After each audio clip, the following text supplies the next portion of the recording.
Coach, and then take questions. Yeah, just really proud of our team to go on the road and play well enough to win.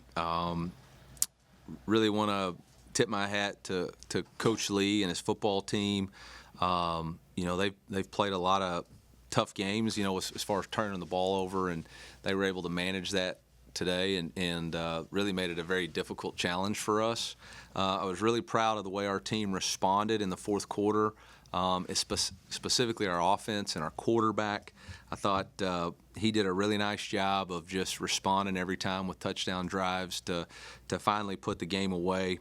Obviously, Luther Burden had another outstanding game. Credit to, come on in, bud. Credit to Coach Moore and Coach Peeler for finding matchups and creating opportunities for those guys.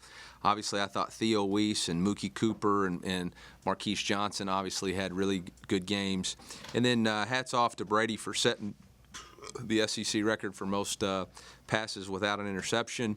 That's a lot of hard work by him and taking care of the football and studying tape and fortunate bounces. But, again, really proud of the way our team found a way to win the game. And we'll take this victory home and try to improve next week. So with that, I'll open up for questions. Eli, I know it's obviously all about winning the week, but to go 5-0 and have this start like it does, what does that mean to this locker room right now? I think they're really excited to be 5-0, but I think they're also really mature enough to know that we didn't sign up to play to be 5-0. We signed up to compete in the SEC, and the only way you can do that is to go 1-0 each week. And so I don't really think they're buying the hype or drinking the Kool-Aid in any sort of manner. I think they're focused on how do we play this game, and then how do we get better. Hey, Coach, what was it like playing in an atmosphere where you're at an away game and Yeah. you have third down sounding like you're at home? Yeah, you know what? I should have started with that. Our travel, Mizzou travel today was unbelievable. It was phenomenal. When they threw that, whatever that was late in the game, the boos from our fans was unbelievable, and cheering on third downs caused a false start there in the first half. Just really impressive that our Tiger faithful traveled that way and made a big impact. We're very appreciative, and we're very appreciative of everybody for selling out next week's game, and let's keep the momentum going. Eli, you mentioned obviously Brady breaking the record. What does that speak to his work ethic, but also just his ability to avoid those types of mistakes? Yeah, we talk about being a smart, disciplined decision maker. That's really the hallmark of a good quarterback. He's playing smart, not conservative. When the ball, when it needs to go deep, he's, been able to hit those deep balls. When he needs to take some checkdowns, he's done that.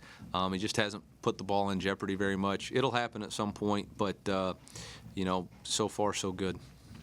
How much does the confidence continue to grow among him and his receivers? Can you get to a peak of confidence, or does it? No, I think your confidence comes from your preparation, and those guys have been preparing all summer, and then your preparation meets performance, and your performance is excelling. And I think we're throwing the vertical ball really well. I think Coach Moore's having a knack for calling the right plays at the right time and getting the matchups that we need, and our quarterbacks doing a really good job of placing the ball in great spots. Tonight I thought we really protected the quarterback well. I thought they got to us on maybe the first drive, and then we really cleaned that up. And offensively, the only thing I can complain about is that fourth down. We snapped the ball when we didn't even have a cadence. That's happened twice in this game, and that's got to get cleaned up. And then our yards per rush were not where we want them to be. But that's good. That means we got things to work on. We're not a finished product yet. Offense had two 100-yard receivers tonight for the first time since 2018, Luther and Theo. Talk about what Theo was able to do tonight and just the depth of the receiver. Yeah, Theo just gets open.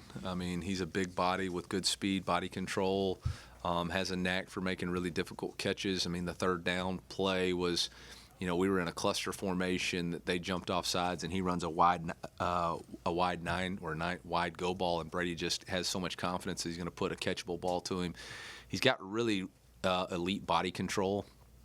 He made that one on the first drive of the game too, on a third down, back shoulder ball. So he's an elite player, and we're fortunate to have him for sure.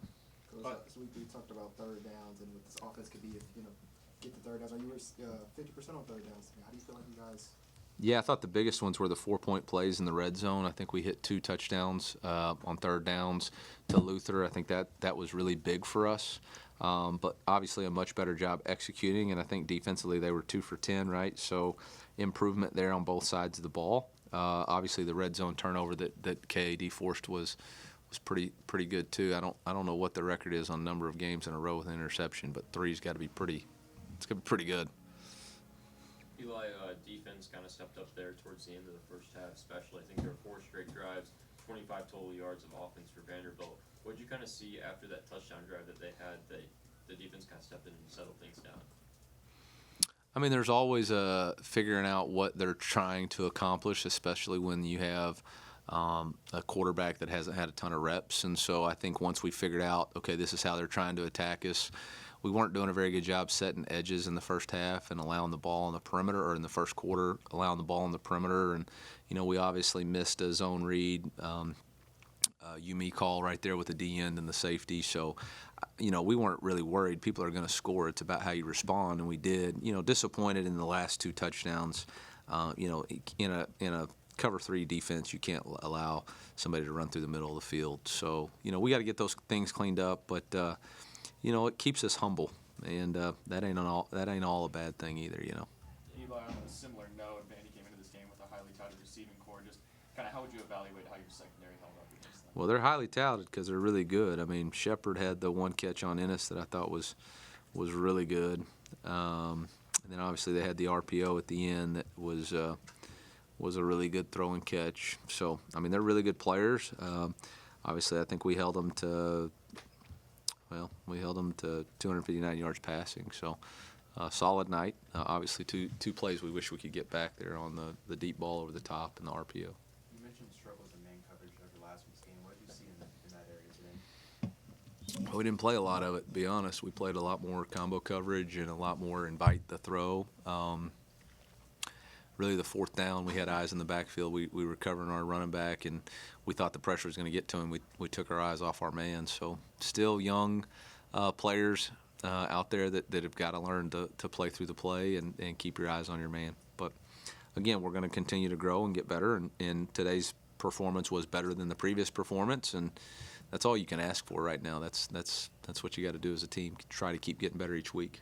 Eli Darius wasn't present at the game. Can you give an update on his status, and who did you kind of see step up in his presence today? Absence, yeah. Yep.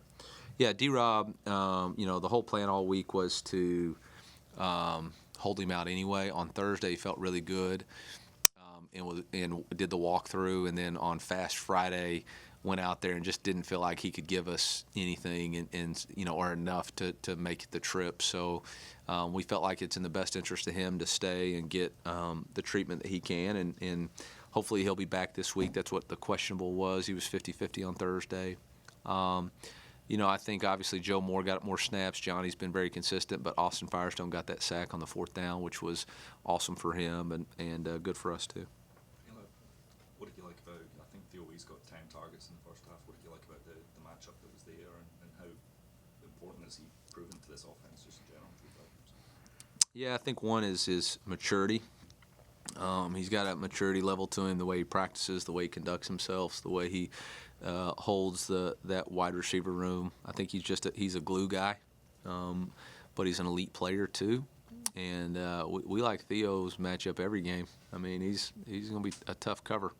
And obviously when you have Luther in the slot on the same side, that's problematic for everybody. You mentioned the snap, 9 penalties today, most of those on the O-line. What do you think is the cause of those? And what, Yeah, I'll have to go back and watch the tape to try to pinpoint what we got to do. But obviously 9 penalties is too many, and if they're all on the offensive line, that's an issue. I know they're not all on the offensive line because we had an illegal man downfield that was it's called on the tight end, but it was on the wide receiver, and I guess probably 8 of them then were on the because we had a late hit, then we had a defensive holding, we had a pass interference, so maybe just 6 too many though. 5 weeks ago, we were talking about who's the quarterback now. Brady just keeps kind of. Y'all were talking about it. I wasn't. You answered when people asked. but just the numbers keep building. I mean, do you feel like is he getting the recognition maybe now that he deserves? Or? We don't worry about recognition. We're just trying to be 1-0. Nobody cares. Our locker room doesn't care. I mean, that's what STP is all about, man. Just go out, prove it on the field, and don't worry about it. If you get caught up in it, you know, we talk about ignoring the noise. If you get caught up in it when it's negative or you get caught up in it when it's good, that's a weakness either way. Like, it doesn't matter. It doesn't have anything to do with our performance and what we're trying to do. That's his job to get the public recognition, to put the stories out there. That's our creative team's job to tell the stories. Our players' job is to ignore all of that and keep trying to be 1-0 each week and focus on our team because it's just about us anyway. It's really not about any of that. Eli, how impactful was Luke's punt there? I think it was second quarter, kind of pinned them at the 4, kind of helped you guys with field position the following drive. Just how impactful was that to today's game? It was great. That's the first time we've been able to really play some complimentary football, specifically with the special teams, and you know, hats off to him. Hats off to Trevez Johnson on the tackle inside the 15 on Sharks, which was really good. So we're making some progress there, but really proud of Luke. Early in the second half, Theo had a block that allowed Burton to kind of get a huge gain. And you talked a lot about the wide receiver blocking early in the offseason. Are you happy for where that's at this point in the season? Well, it depends what play you're talking about. We had we had some really good perimeter blocking today. We had some that wasn't as good. It's just about being consistent. But you know, I thought Mookie made a really big play on the first drive when we had some poor perimeter blocking by a tight end. But for the most part, yeah, I thought it was pretty good. You guys ran a lot of crossing routes and found a lot of soft spots in the zone against the Vandy defense today. Was there anything that you guys saw in preparation to this game that kind of gave you a key or an idea of how you were going to be able to beat that secondary? I think they do a really good job of mixing man and zone cover. So I thought Kirby and Jacob Peeler designed a really good plan to give the quarterback a pre-snap indicator on what we felt like we were facing, and the quarterback knew what his answers were in man and what his answers were in zone. And you know, we were able to get to some of our base concepts that we've been, you know, practicing a lot throughout the year, and obviously the quarterback was really accurate. It seems like Brady's doing a really good job of being able to find those and know where those reads are. What's it like now that he has broken his single-game passing record twice throughout the season already, just to be able to have a quarterback that is so decisive? Yeah, it just allows the offensive coordinator to be aggressive in his play calling. You know, I mean, there was no fear of can we put it in his hands, you know, down or up 10 right when they scored. It was just keep calling your game because your quarterback's going to execute it the way you see it. And I think that's the biggest thing is when a coordinator and a quarterback see the game the same way, and they're you know, within reason, they kind of know when I call this play what the outcome's going to be based off what we know the defense is. And, you know, that's happening right now. So we'll continue to try to gain from it. Thanks, guys. Appreciate you. Downtown tonight, guys, or no?